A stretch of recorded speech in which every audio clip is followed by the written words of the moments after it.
Hello everyone, welcome back to the YouTube channel. My name is Vedika. In the today's video, I am going to cover class 12 biology chapter number 1 sexual reproduction in flowering plant.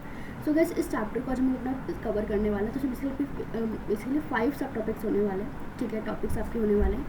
Main topics जो हैं आपके अंदर बहुत सब topics आपको आगे देखने के लिए मिलेंगे. ठीक है, सो देखिए हम are not lucky at plant reproduce sexually because हम लोग इसलिए लकी है कि हमारे पास इसी सेक्शुअल रिप्रोडक्शन का हमारे पास क्या है, हम बहुत सारी चीज़ें इस्तेमाल करते हैं. जैसे हम लोग परफ्यूम इस्तेमाल करते हैं, हम एक फ्लावर को भी बहुत तरीके से इस्तेमाल करते हैं. ठीक है, तो बेसिकली हमारे पास क्या है, सेक्शुअल रिप्रोडक्शन का ही एड है, सेक्शुअल रिप्रोडक्शन का ही हमारे पास सामान है जो आपको हम यूज़ कर रहे हैं. ठीक है, आपको ये बात ध्यान होना चाहिए कि हमारे पास जितने भी फ्लावरिंग प्लांट्स होते हैं ना, वो बेसिकली सेक्शुअल रिप्रोडक्शन शो कर रहे होते हैं. उनके अंदर सबके अंदर क्या होती है, सेक्शुअल रिप्रोडक्शन हो रही होती है. ठीक है, आपको बेसिकली पता होना चाहिए कि आपके पास, और आपको पता होना चाहिए कि सेक्शुअल रिप्रोडक्शन का हमारे पास एंड प्रोडक्ट क्या होता है. हमारे पास फ्रूट्स एंड सीड होता है जो हम लोग इस्तेमाल करते हैं. फ्रूट को हम ऑब्वियसली खा लेते हैं, सीड को हम लोग क्या करते हैं, लगा देते हैं. जैसे हमें एक नया फ्रूट मिल जाता है, एक नया प्लांट मिल जाता है, नया पूरा ट्री मिल जाता है. ठीक है, तो बेसिकली साइकिल चलती रहती है. तो चैप्टर में बेसिकली हम लोग मॉर्फोलॉजी, स्ट्रक्चर, हम इसके सेक्शुअल रिप्रोडक्शन का पूरा प्रोसेस हम पढ़ने वाले हैं. ठीक है, सबसे पहले हम देखते हैं फ्लावर होता क्या है, क्योंकि फ्लावर ही क्या है, बेसिकली यही पूरा एक सेक्शुअल रिप्रोडक्शन का एक काम करता है. तो बेसिकली हमारे एक बहुत ही इंटीमेट रिलेशनशिप है फ्लावर के साथ. ठीक है, फ्लावर बेसिकली हमारे लिए किसका इस्तेमाल करते हैं, हम उसको एस्थेटिक तरीके से यूज़ करते हैं, ऑर्नामेंट्स में यूज़ करते हैं, सोशल में यूज़ करते हैं, रिलीजियस चीज़ों में यूज़ करते हैं. और बहुत बड़ी चीज़ हम इस्तेमाल किस लिए करता है, ह्यूमन फीलिंग्स को कन्वे करने के लिए इस्तेमाल करता है. लव, अफेक्शन, हैप्पीनेस, ग्रीफ सब में इस्तेमाल कर रहे होते हैं हम लोग इसका. ठीक है, लेकिन ट्रू बायोलॉजिस्ट का मतलब क्या होता है, ट्रू बायोलॉजिस्ट के लिए फ्लावर क्या है, एक मॉर्फोलॉजिकल एंड एम्ब्रियोलॉजिकल मार्वल है. ठीक है, और क्या है, एक साइट ऑफ सेक्शुअल रिप्रोडक्शन जहाँ पर क्या होता है, सेक्शुअल रिप्रोडक्शन हो रहा होता है. ठीक है, अच्छा अब हम लोग बात करते हैं प्री फर्टिलाइजेशन में कि हमारे पास किस तरीके से हमारे पास केसेस में फर्टिलाइजेशन की पहले क्या क्या चीज़ें हो रही होती है. तो बेसिकली फर्टिलाइजेशन होने से पहले हमारे पास बहुत सारी हार्मोनल स्ट्रक्चर चेंजेस होते हैं जो हमारे पास क्या करते हैं, फिर बेसिकली उनको सेक्शुअल रिप्रोडक्शन में हेल्प करते हैं. बहुत सारे हार्मोनल स्ट्रक्चर चेंजेस होते हैं जिसकी वजह से हमारे पास क्या है, फ्लावर क्या करता है, सेक्शुअल रिप्रोडक्शन का फिर काम करते हैं फिर इसके बाद. क्योंकि हम लोगों के अंदर क्या होता है, हम भी हमारे अंदर बहुत सारे हार्मोनल चेंजेस होते हैं, प्यूबर्टी अटेन करता था, फिर आगे तो कम होते हैं सारे रिप्रोडक्शन हमारे पास आगे तो होता है. Similarly like that. अच्छा, फ्लावर के अंदर ना तो मेल पार्ट होता है, बेसिकली क्या होता है, हमारे पास गाइनोशियम होता है, और उसके पास फीमेल पार्ट क्या होता है, हमारे पास एंड्रोशियम होता है. ठीक है, मेल पार्ट है हमारे पास एंड्रोशियम और फीमेल पार्ट गाइनोशियम. सॉरी मैं सब उल्टा बोल गई थी. ठीक है, हमारे पास एंड्रोशियम एंड गाइनोशियम होता है. तो हम लोग पढ़ लेते हैं ना स्ट्रक्चर के, फ्लावर के स्ट्रक्चर को. तो बेसिकली फ्लावर में ना बेसिकली आपको सबसे पहले दिखना चाहिए, यहाँ पे आपको ये क्या है, येलो कलर के दिख रहे हैं, this is called the petal. ठीक है, यहाँ पे दिख रहा है पेटल, में दोबारा क्यों लिखना है, पेटल होते हैं. ठीक है, एक हमारे पास क्या होता है, सेपल्स होते हैं, ये जो हमारे पास आते हैं ना ग्रीन कलर के सेपल्स होते हैं, है ना. अब इसमें क्या होता है, मेल पार्ट होता है, फीमेल पार्ट होता है. तो हमारे पास मेल पार्ट क्या होता है, ये जो आपको पूरा दिख रहा है, this is called the male part and this is called the female part, जिसको हम पूरा पिस्टल कार्पेट भी बोल देते हैं. ठीक है, इसके ऊपर हम यहाँ पर सबसे ऊपर पार्ट क्या होता है, इसमें स्टिग्मा. यहीं पर अगर आप देखेंगे आगे पॉलन ग्रेस में यहाँ पे आपके जो मेल मतलब गैमेट है वो यहाँ पे स्टिक करेगा आकर के. ठीक है, ये हमारे पास स्ट्रॉन्ग स्लैंडर तरीके की जो आपको दिख रही है स्टॉक, वो आपको बेसिकली क्या होती है, स्टाइल होती है. ये आपको जो बल्जिंग पार्ट है, ये हमें से क्या बोलते हैं, ओवरी बोलते हैं. ठीक है, मेल के अंदर बात करें तो ये हमारे पास पार्ट क्या है, this is called the anther and this is called the long slander tube, क्या बोल देते हैं, फिलामेंट बोल देते हैं. ठीक है, अभी सब चीज़ें जो कनेक्ट है ना, ये हमारे पास ये वाला पार्ट आपको जो दिख रहा है, this is called the thalamus part. ये हमारे पास क्या होता है, पूरा पार्ट थैलेमस से कनेक्ट होता है. इसके नीचे एक क्या होती है, पेडिसल होती है, हमारे पास एक डंडी होती है. ठीक है, सबको पता होना चाहिए बेसिक स्ट्रक्चर, सबको पता होना चाहिए फ्लावर का किस तरीके से बेसिक स्ट्रक्चर हम लोगों को होना चाहिए. ठीक है, आगे हम बात करते हैं. अब हम लोग आगे देखते हैं कि हमारे पास किस तरीके से होता है. सबसे पहले हम लोग ने स्टेमन के बारे में पढ़ने वाले हैं. ठीक है, बेसिकली हम लोग मेल पार्ट पढ़ने वाले हैं, माइक्रोस्पोरेंजियम, पॉलिंगियम क्या होता है सब पढ़ने वाले हैं. बेसिकली स्टेमन कुछ भी नहीं है, हमारे पास दो पार्ट होता है स्टेमन के अंदर. ये पूरा पार्ट पढ़ा ना, ये this is called the full स्टेमन, इसको हम क्या बोलते हैं, स्टेमन बोलते हैं. ठीक है, ये पूरे पार्ट को स्टेमन बोलते हैं. इनके पता है हम लोग ग्रुप को क्या बोलते हैं, मैं बताना भूल गई. अगर हम लोग फीमेल के जैसे हम स्टिग्मा के ग्रुप को हम बोलते हैं, हम गाइनोशियम बोलेंगे. ऐसे ही स्टेमन के ग्रुप को हम क्या बोलेंगे, एंड्रोशियम बोलेंगे. ठीक है, और इनको बेसिकली पूरा वो वर्ल बोल देते हैं. इसके बेसिकली 4 वर्ल होते हैं. जैसे कि हमारे पास एक वर्ल हमारे पास क्या हो गया, इनके पूरा पेटल ग्रुप हम क्या बोलेंगे, कोरोला, और सैपल के ग्रुप हम क्या बोलेंगे, कैलेक्स. ठीक है, और इसके हम लोग पूरे ग्रुप को एंड्रोशियम और उसके गाइनोशियम. तो इसमें इससे आप इसमें भी बोल देते हैं कि इसमें स्टेराइल ग्रुप कौन से होते हैं, नॉन स्टेराइल होते हैं. आपके पास एसेंशियल नॉन एसेंशियल भी बोल देते हैं. एसेंशियल कौन से हमारे पास गाइनोशियम एंड्रोशियम, क्योंकि वो क्या कर रहे हैं, रिप्रोडक्शन में हमारे पास काम कर रहे हैं. लेकिन अगर हम बात करें कोरोला, कैलेक्स, ये काम नहीं कर रहे तो इसलिए हम इसको नॉन एसेंशियल बोल देते हैं. ठीक है, तो ऐसे भी इसको क्लासीफाई कर सकते हैं. ठीक है, हम बात करते हैं स्टेमन के बारे में. बेसिकली स्टेमन में आपके पास 2 पार्ट होते हैं. पहला होता है हमारे पास फिलामेंट और दूसरा होता है हमारे पास एंथर. फिलामेंट क्या है, एक लॉन्ग और स्लैंडर ट्यूब है. क्या है, लॉन्ग और स्लैंडर ट्यूब. आपसे बार बार बोल रही हूँ, लॉन्ग स्लैंडर ट्यूब. ठीक है, स्टॉक है, इसे हम क्या बोलते हैं, फिलामेंट बोलते हैं।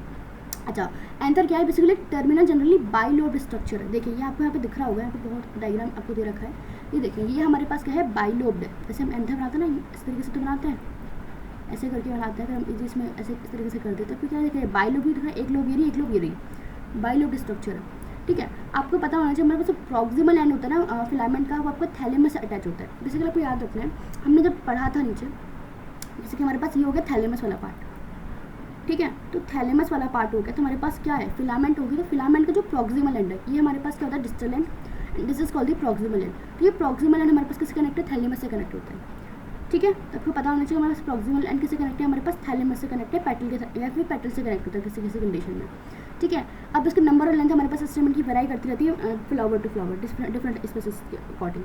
ठीक है, अगर आप कलेक्ट करें हमारे पास स्टेमेन के 10 फ्लावर को, तो आपको अलग अलग नंबर दिखेंगे, अलग अलग तरीके से दिखेगा, लेंथ दिखेगी। ठीक है, अच्छा अब हम थोड़ा सा एंथर के बारे में पढ़ लेते हैं। फिलामेंट के बारे में आपके आंसर में से इतना दे रखा है कि आपके पास एक लॉन्ग और स्लेंडर स्टॉक है, जिसका प्रॉक्सिमल एंड एक हमारे पास थैलेमस या पेटल से कनेक्ट होता है।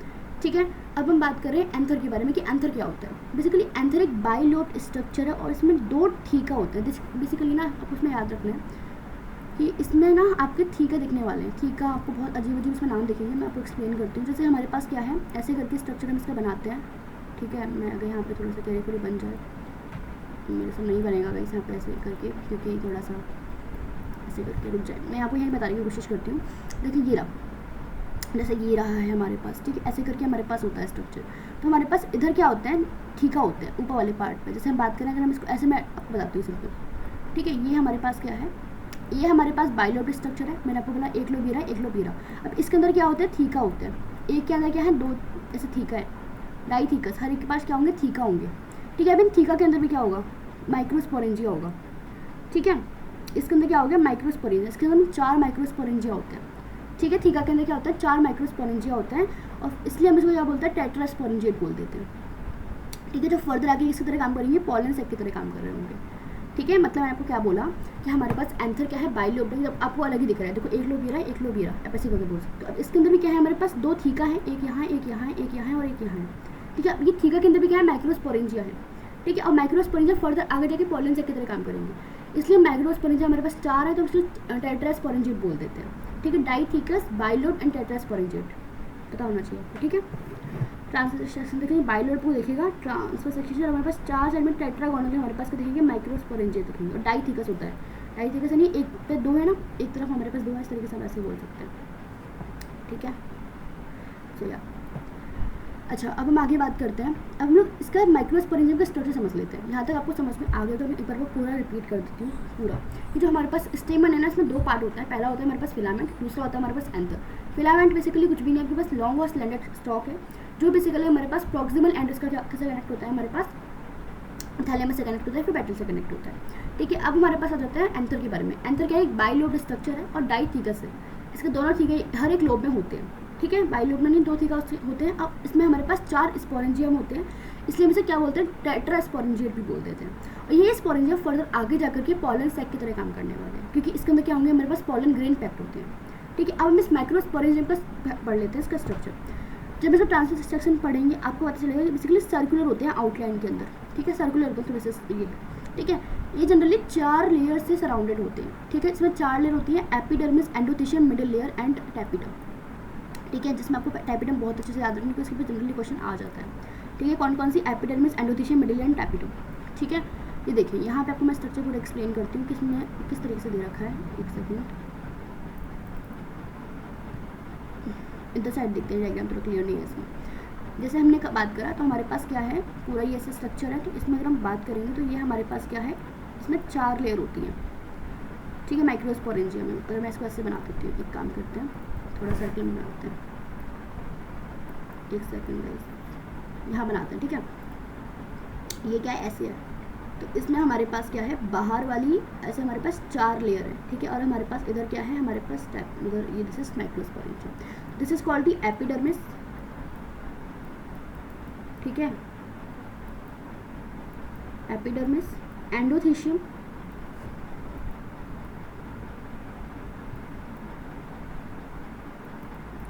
And this is the tapetum layer, जो हमारे पास बिल्कुल आउटर कवरिंग में होती है। यहाँ पर ये वाली टैपिटम होगी,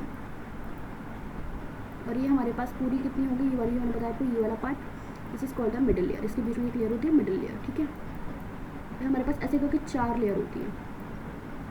बाहर वाली एपिडर्मिस, इसके अंदर एंडोथीशियम, इसके भी अंदर क्या हो गया हमारे पास टैपिटम, और टैपिटम के अंदर हमारे पास क्या हो गया मिडिल लेयर हो गई। देखो ये डायग्राम खुल गया। देखिए बाहर क्या है हमारे पास एपिडर्मिस, फिर हमारे पास क्या है एंडोथीशियम। ये आपके पास टैपिटम की बिल्कुल जस्ट बाहर हमारे पास क्या दिख रही है आपको, टैपिटम दिख रही है, सॉरी स्पोरेंजियम के अंदर क्या दिख रही है आपको, टैपिटम दिख रही है, और यहाँ पर हमारे पास बीच में क्या है मिडिल लेयर है, ठीक है। अच्छा अब इनका काम देखते हैं। बेसिकली हमारे पास जो आउटर 3 वॉल होती है ना, इनका काम क्या होता है, बेसिकली प्रोटेक्शन करने का काम होता है। ये प्रोटेक्ट करती है basically, function of protection and help in digestion of enter to release a pollen. Basically जब हमारा पॉलन हमारे पास निकलना होता है, भाई पॉलन को जाना भी तो है फीमेल तक, तो वो डाइजेशन सब पॉलन का होता है, तो उस डाइजेशन में हेल्प करते हैं क्या, यही 3 लेयर। हमारे पास जो इनर मोस्ट लेयर है टैपिटम, ये बेसिकली क्या करती है, डेवलपिंग पॉलन को नरिश करती है, और इसके पास क्या होता है डेंस साइटोप्लाज्म होता है, और इसके पास एक से ज़्यादा क्या होता है न्यूक्लियस होता है। भाई इससे बेसिकली क्या करेगी, नरिशमेंट प्रोवाइड करेगी। अब किसी को नरिश करना है तो इसके अंदर भी खुद के अंदर अच्छा खासा चीज़ होनी चाहिए ना, इसके लिए क्या होता है डेंस साइटोप्लाज्म होता है, और इससे एक से ज़्यादा न्यूक्लियस होता है, ठीक है। 4 लेयर समझ में आ गई। अब हमारे पास जब एंथर यंग होता है तो इसके पास बहुत सारे कॉम्पैक्टली अरेंज होमोजेनियस सेल होते हैं, जिसे क्या बोलते हैं स्पोरोजेनियस टिश्यू, ठीक है, जो बेसिकली सेंटर में होती है माइक्रोस्पोरेंजिया के, ठीक है। माइक्रोस्पोरेंजियम के अंदर कुछ एक और चीज़ है which is called the sporogenous tissue, ठीक है। मतलब मैंने आपसे क्या बोला, हमारे पास क्या है एंथर है, एंथर के अंदर क्या है ऐसे करके, this is the bilobe structure, dithecous structure and tetrasporangium structure, ठीक है। अब यहाँ पर हमारे पास क्या थे, माइक्रोस्पोरेंजियम थे। अब इसके अंदर भी क्या है हमारे पास स्पोरोजेनियस टिश्यू है, स्पोरोजेनियस क्या है टिश्यू है, ठीक है। ऐसे करके आप बोल दो, मैंने एक ही बनाया है, आप स्पोरोजेनियस सेल भी बोल दो, माइक्रोस्पोरेंजियस टिश्यू बोल दो, ग्रुप सेल के ग्रुप में क्या बोल देंगे, टिश्यू बोल देंगे, ठीक है, जो बेसिकली माइक्रोस्पोरेंजियम के बिल्कुल सेंटर में होते हैं। दिस इज द माइक्रोस्पोरेंजियम, और ये इसके अंदर क्या हो गया हमारे पास माइक्रोस्पोरेंजियस टिश्यू, ठीक है। इसके अंदर बेसिकली 4 लेयर की कवरिंग होती है, आपको पता होनी चाहिए। 4 लेयर कौन कौन से में पड़ी, epidermis, tapetum, middle layer and epidermis, endothecium, middle layer and tapetum, ये 4 लेयर होती है, ठीक है। अच्छा अब हम लोग देख लेते हैं माइक्रोस्पोरोजेनेसिस। अब ये माइक्रोस्पोर बनेगा कैसे, ठीक है, यहाँ तक आपको आई थिंक समझ में आ गया होगा। अब जैसे माइक्रोस्पोरोजेनस टिश्यू होता है ना, बेसिकली वो माइक्रोस्पोर टेट्राड बनाने का, हर माइक्रोस्पोरोजेनस टिश्यू माइक्रोस्पोर टेट्राड बना सकता है। मतलब वो उसके अंदर पोटेंशियल होता है कि हर माइक्रोस्पोर के अंदर पोटेंशियल होता है कि वो पॉलन मदर सेल की तरह काम करता है। बेसिकली हर सेल के अंदर ये कैपेबिलिटी होती है कि वो माइक्रोस्पोर से आगे पॉलन ग्रेन बना दे, ठीक है, स्पोरोजेनस टिश्यू के अंदर, ठीक है। आपको इतना याद रखना है कि हर स्पोरोजेनस टिश्यू कैपेबिलिटी रखता है कि वो क्या करे, आगे पॉलन ग्रेन बना दे। तो इसके लिए हम लोग क्या करते हैं, हम इसमें से एक को अभी बनाएगा तो कौन बनाती है, मदर ही तो बनाती है, तो इसमें से हमने एक को क्या मान लिया कि एक हम निकाल लेते हैं, हमने उसको ऐसे कर लिया कि माइक्रोस्पोर मदर सेल है वो, ठीक है, हमने या फिर पॉलन मदर सेल की तरह उसको यूज़ कर रहे हैं। अभी हम एक के बारे में स्टडी कर रहे हैं, ठीक है। तो हम इसलिए हम क्या बोलेंगे, हम उसको बोलेंगे पॉलन मदर सेल या फिर माइक्रोस्पोर मदर सेल। हम इसी प्रोसेस को, the process of formation of microspores from pollen mother cell, हम से क्या बोलते हैं, माइक्रोस्पोरोजेनेसिस बोलते हैं, ठीक है। मतलब मैंने आपसे क्या बोला, हमारे पास क्या था, माइक्रोस्पोरोजेनस टिश्यू थे, हर स्पोरोजेनस टिश्यू क्या कर सकता है, पॉलन ग्रेन बना सकता है। लेकिन मैंने क्या करा, वहाँ से सिर्फ एक ही को सेल को हमने स्टडी करा, हमने एक सेल को किसकी तरह इस्तेमाल करा, पॉलन मदर सेल की तरह इस्तेमाल करा, या फिर हमने माइक्रोस्पोर मदर सेल की तरह इस्तेमाल करा। अब उसने क्या करा, उन्होंने क्या करा, सबसे पहले बेसिकली मियोसिस करा, ठीक है, मियोसिस करा, मियोसिस फर्स्ट, मियोसिस सेकंड, और हमारे पास करने के बाद फाइनली क्या बना दिया, माइक्रोस्पोर टेट्राड बना दिया। बेसिकली 4 हमारे पास माइक्रोस्पोर बन गए, ठीक है, 4 माइक्रोस्पोर बन गए, ठीक है। और जैसे ही वो क्या हुआ, थोड़े मतलब एंथर क्या हुए, मैच्योर हुए, ठीक है, एंथर क्या हुआ, मैच्योर हुआ, वो डिहाइड्रेट करके क्या उन्होंने बना दिया, पॉलन ग्रेन बना दिया, ठीक है। बेसिकली उन्होंने डिसोसिएट हुए और उन्होंने क्या बना दिया, पॉलन ग्रेन बना दिया। फर्दर क्या हो गए, डिसोसिएट हो जाने के बाद उन्होंने क्या बना दिया, पॉलन बना दिया, पॉलन ग्रेन बना दिया, ठीक है। तो मैंने आपको क्या बताया बेसिकली इसमें कि हमारे पास माइक्रोस्पोरोजेनेसिस क्या है, एक प्रोसेस है जहाँ पर हम लोग क्या कर रहे हैं, माइक्रोस्पोर मदर सेल से हम माइक्रोस्पोर बना रहे हैं, ठीक है। उसी को हम क्या बोल रहे हैं, माइक्रोस्पोरोजेनेसिस बोल रहे हैं। तो हमने कुछ भी नहीं करा, हमारे पास क्या था, हमारे पास बेसिकली स्पोरोजेनस टिश्यू थे माइक्रोस्पोरेंजियम के, ठीक है, हम सभी जानते हैं। माइक्रोस्पोरेंजियम इस तरीके से बैग समझ सकते हैं, उसके अंदर क्या है, माइक्रोस्पोर्स टिश्यू है, स्पोरोजेनस टिश्यू है बेसिकली, ठीक है। अब हर स्पोरोजेनस टिश्यू क्या करता है, कैपेबल होता है कि वो माइक्रोस्पोर टेट्राइड बनाए और माइक्रोस्पोर टेट्राइड से वो क्या बना दे, पॉलन ग्रेन बना दे। लेकिन हमने क्या करा, एक सेल को चुना, हमने एक सेल के ऊपर स्टडी करी, हमने उसका नाम क्या दिया, पॉलन मदर सेल या फिर माइक्रोस्पोर मदर सेल।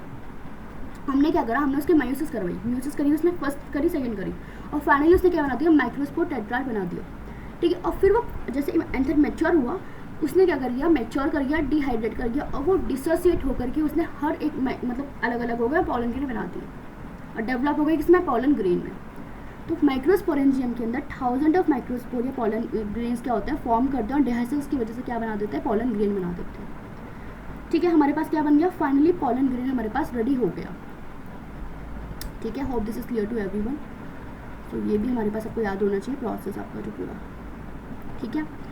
सो मैं आपको स्टार्टिंग से अंत तक पूरा बार रिवाइज कर देती हूँ, किसी को कन्फ्यूजन नहीं होनी चाहिए इसमें, क्योंकि बहुत ही इंपॉर्टेंट, आपको ये समझ में नहीं आएगा तो आगे का आपको कुछ भी समझ में नहीं आएगा, ठीक है। बेसिकली क्या कर रहा है, सबसे पहले हमारे पास स्टेमन था, स्टेमन कुछ भी नहीं होता, हमारे पास सिर्फ दो पार्ट होता है, फिलामेंट और हमारे पास एंथर। फिलामेंट कुछ भी नहीं है, हमारे पास लॉन्गर स्लेंडर टॉक है, जिसका प्रॉक्सिमल एंड हमारे पास किससे कनेक्ट होता है, थैलेमस से कनेक्ट होता है।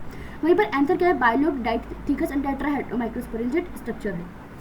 और माइक्रोस्पोरेंजियम के अंदर क्या होता है, बेसिकली हमारे पास स्पोरोजेनस टिश्यू होते हैं जो फर्दर आगे मतलब क्या करते हैं, हर इसके अंदर एक सेकेंड काम करता है, मैं वो वाला पार्ट भूल गया, माइक्रोस्पोरेंजियम के लेयर्स वाला पार्ट, एक सेकेंड, ठीक है। माइक्रोस्पोरेंजिया क्या होते हैं, बेसिकली फर्दर क्या करता है, पॉलन सेगमेंट्स डिवाइड करते हैं। अब माइक्रोस्पोरेंजियम के हम पूरा स्ट्रक्चर देखते हैं। हमने क्या देखा, इसके पास 4 लेयर होती है, पहली होती है हमारे पास एपिडर्मिस, फिर एंडोथेलियम, फिर मिडिल लेयर और एपिडर्म। इन तीनों स्टार्टिंग की एपिडर्मिस, एंडोथेलियम, मिडिल लेयर का काम क्या होता है, बेसिकली प्रोटेक्शन करने का, डाइजेस्ट में हेल्प करवाने का। एपिडर्म का काम होता है नरिश करने का पॉलन ग्रेन को, और उसके पास काफ़ी डेंस साइटोप्लाज्म होता है, मोर देन 1 न्यूक्लियस उसके पास प्रेजेंट होता है। अब हम बात करते हैं किसके बारे में, स्पोरोजेनस टिश्यू के बारे में, ठीक है। ग्रुप जब एंथर यंग होता है उसके पास बहुत सारे होमोजेनस सेल होते हैं, उसको क्या बोलते हैं, स्पोरोजेनस टिश्यू होते हैं, जो बेसिकली किसके अंदर होते हैं, माइक्रोस्पोरेंजियम के अंदर होते हैं, ठीक है। अब माइक्रोस्पोरोजेनेसिस के बारे में पढ़ते हैं। माइक्रोस्पोरोजेनेसिस क्या है, प्रोसेस है जहाँ पर हम क्या करवा रहे हैं, माइक्रोस्पोर्स बनवा रहे हैं, किससे, पॉलन मदर सेल से, ठीक है। अच्छा, अब हम लोग बात करते हैं कि हमारे पास जितने भी स्पोरोजेनस टिश्यू होते हैं वो इसके अंदर कैपेबिलिटी होती है, उसके अंदर बेसिकली पोटेंशियल होता है कि वो क्या कर सकते हैं, पॉलन ग्रेन बना दे, ठीक है। लेकिन हम लोग सिर्फ उसमें से एक के ऊपर स्टडी करते हैं, उसको क्या बोलते हैं, पॉलन मदर सेल या माइक्रोस्पोर मदर सेल। वो क्या करते हैं, फर्दर ही पहले म्यूसिस करते हैं, म्यूसिस करने के बाद क्या बनाते हैं, माइक्रोस्पोर टेट्राइड बनाते हैं, और माइक्रोस्पोर टेट्राइड बन गया, जैसे ही एंथर मैच्योर हो गया तो वो क्या करेगा, डिसोसिएट हो जाएंगे और हमारे पास पॉलन ग्रेन बन जाएंगे। लेकिन ये जो हमारे पास पॉलन ग्रेन है कि वो चीज़ नहीं है जो हमको चाहिए, हमें क्या चाहिए, हमें मेल गैमेट चाहिए। ये मेल गैमेट नहीं है, ये क्या है, मेल गैमेटोफाइट है। क्या है, मेल गैमेटोफाइट है। अब आप बोलोगे ये मेल गैमेटोफाइट क्या होता है, मेल गैमेटोफाइट कुछ भी नहीं होता, एक ऐसी मतलब चीज़ जो क्या करे, गैमेट बनवाने में हेल्प करे, उसे हम क्या बोलते हैं, गैमेटोफाइट बोलते हैं। तो ये मेल गैमेट को बनवाने में हेल्प कर रहा है, तो इसलिए क्या है, ये मेल गैमेटोफाइट है, ठीक है। और आपको पता होना चाहिए कि हिबिस्कस के अंदर क्या होता है, बेसिकली एक येलोइश पाउडर आपने देखा होगा, हिबिस्कस का फ्लावर जो होता है आपके पास, उसके अंदर क्या होता है, येलोइश पाउडरी पॉलन ग्रेन होता है।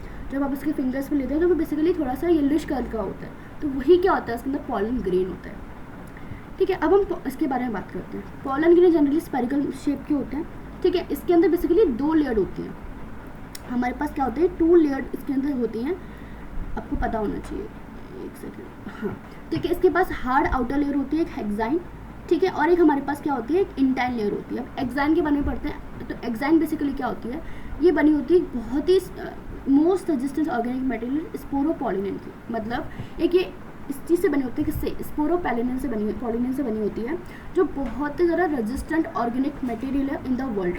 मतलब ये कितना भी हाई टेम्परेचर हो, कितना भी स्ट्रॉन्ग एसिड हो, स्ट्रॉन्ग एल्कली हो, ये कभी भी मतलब ख़राब नहीं होती है, उसके समय डट के खड़ी रहती है, ऐसे करके आप याद कर सकते हैं, ठीक है। कोई भी इसमें आज तक का अभी तक दुनिया में एंजाइम है, कोई एंजाइम नहीं है उसको डिग्रेड कर दे, ख़राब कर दे, ठीक है। तो ये बेसिकली किससे बनी होती है, उसी स्पोरोपोलिनेन से बनी होती है।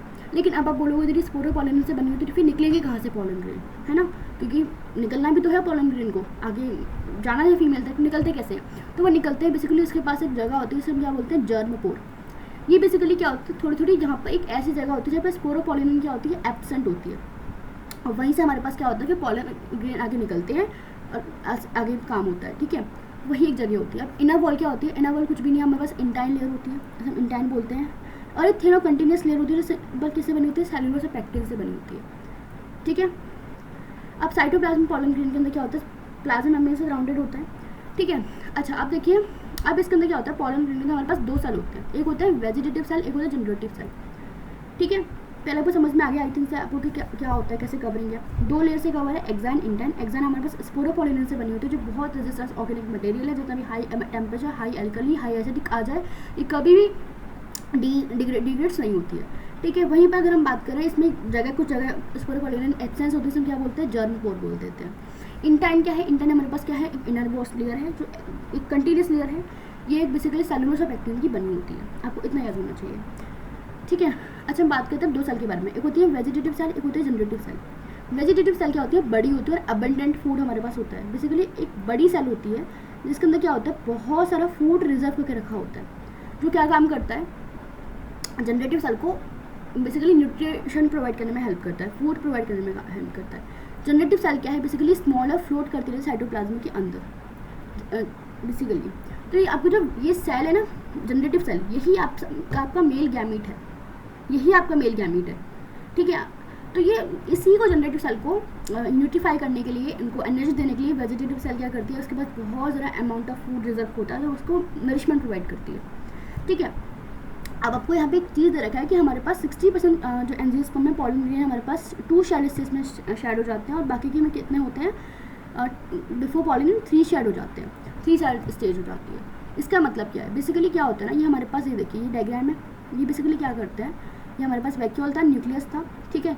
इसने क्या करा? हमारे पास एसिमेट्रिक डिवीजन करा, और इसने एसिमेट्रिक स्पिंडल बनाई, और इसे फाइनली क्या बना दिया? वेजिटेटिव सेल बना दिया, जनरेटिव सेल बना दिया। एसिमेट्रिक मैं क्यों बोल रही हूँ? क्योंकि हम सभी जानते हैं जब सेल का डिवीजन होता है तो वो सिमेट्रिकल होता है, दोनों जगह इक्वल रहती है ना, लेकिन यहाँ पे क्या हो रहा है? एसिमेट्रिक हो रहा है। तो एक वाली पार्ट, एक सेल कितनी बन गई? बड़ी बन गई, बन गई छोटी। तो बड़ी कौन सी होती है? जिसमें फूड रिजर्व होता है, वेजिटेटिव सेल, नीचे जनरेटिव सेल। अब ज़्यादातर कंडीशन में यही सेल क्या हो जाती है? मतलब इसी कंडीशन में हमारे पास क्या होता है? हमारे पास एंथर डिजनरेट हो जाता है, ठीक है, मतलब डाइजेशन हो जाती है, और हमारे पास निकल जाता है, फीमेल तक पहुँच जाता है। लेकिन बहुत सारी कंडीशन में क्या होता है ना, कि पहले ये जनरेटिव सेल फर्दर 2 तरीके से डिवाइड होती है, फर्दर फिर 2 में डिवाइड होती है, ठीक है। और होने के बाद क्या करती है? इसमें बेसिकली 3 सेल बन गई, एक जनरेटिव और एक हमारे पास एक और 2 नई बनी, 3 सेल स्ट्रक्चर बन गया। और फिर वो क्या निकलेंगी? फिर वो निकलेंगी हमारे पास एंथर में से, फिर जाएंगी फीमेल तक। और इन 2 सेल स्टेज में क्या होता है? बेसिकली क्या करेंगी? वो निकल गई, निकलने के बाद वो फीमेल के पास जाने के बाद तब वहाँ पर वो जाकर के क्या करती हैं? बेसिकली अपने पास डिवाइड होती हैं फर्दर, ठीक है। समझ में आ गया आपको? अब हम आगे बात करते हैं कि हमारे पास ये पूरा था मेल गैमीट बनने का। यही तरीका था कि हमने पहले क्या करना था, हमने पहले एंथर का स्ट्रक्चर समझा, हमने फिर माइक्रोस्पोरेंजियम से पॉलन ग्रेन बनाया, पॉलन ग्रेन से फिर हमने क्या बनवाया? अपना मेल गैमीट बनवाया है, ठीक है। अच्छा, अब इस पॉलन ग्रेन का हम इस्तेमाल करते हैं। पॉलन ग्रेन बेसिकली बहुत सारी एलर्जीज भी कर सकते हैं, जैसे कि हमारे पास क्या बहुत सारी क्रोनिक रेस्पिरेटरी डिसीज कर सकता है, जैसे कि हमारे पास अस्थमा और ब्रोंकाइटिस हो गया, ठीक है। जैसे कि हमारे पास ये पार्थेनियम और कैरेट ग्राशा बोल सकते हैं, हमारे इंडिया में इसके थ्रू आया था, कंटेमिनेटेड इम्पोर्टेड फूड वीट के साथ आया था ये, ठीक है। ये हमारे पास बहुत सारी पॉलन एलर्जी भी कर सकते हैं, लेकिन ये बहुत हेल्पफुल भी होता है, क्योंकि आजकल क्या होता है, इसका कंजप्शन भी ज़्यादा है, परफॉर्मेंस एथलीट रेस हॉर्स की बेसिकली परफॉर्मेंस इंक्रीज़ करने में हेल्प करता है। इसके आज हम लोग वेस्टर्न कंट्रीज में इसकी टैबलेट और सिरप भी इस्तेमाल होते हैं, ठीक है, बेसिकली। तो ये आपका इस्तेमाल भी होता है। अच्छा, अब इसकी पोलन वायबिलिटी भी आती है कि कितने समय तक बेसिकली आपका पोलन वायबल रह सकता है। ऐसा थोड़ी कि पोलन निकल गया और हमेशा रहेगा ही, नहीं, कुछ समय तक उसका रहता है कि पोलन जब तक अगर रहेगा तब तक अगर वो फर्टिलाइज हो गया, उससे फीमेल की मतलब बेसिकली आपकी तरह फीमेल पार्ट मिल गया, ठीक है, स्टिग्मा पे वो स्टिक कर गया, तो आगे फर्दर हमारे पास फर्टिलाइजेशन होगी और आगे आपका फर्दर फिर सीड और फूड बनेगा। अगर नहीं हो पाया इतनी देर में तो हमारे पास पोलन क्या हो जाएगा? बेसिकली ख़राब हो जाएगा, आगे काम नहीं करेगा, ठीक है। हाईली वेरिएबल है और वो डिपेंड करता है कि टेम्परेचर ह्यूमिडिटी के ऊपर। जैसे हम बात करें सीरियल्स के अंदर, राइस और हमारे पास व्हीट पॉलन के अंदर क्या होता है, हमारे पास 30 मिनट्स तक ही वो क्या कर सकते हैं? वायबल रह सकते हैं। लेकिन हमारे पास रोजेसी, लेग्यूमिनेस, सोलेनेसिस में क्या होता है? हमारे पास 1 मंथ तक की वायबिलिटी होती है, ठीक है। और हम लोग पता है, इसी आपको पता है, हम सभी जानते हैं कि हमारे पास अभी हमने देखा कि मेल गैमीट क्या है, इसके अंदर क्या होती है? बेसिकली बहुत ही ज़्यादा स्ट्रॉन्ग लेयर होती है बाहर एक्साइन वाली, है ना, जो स्पोरोपोलिन से बनी होती है।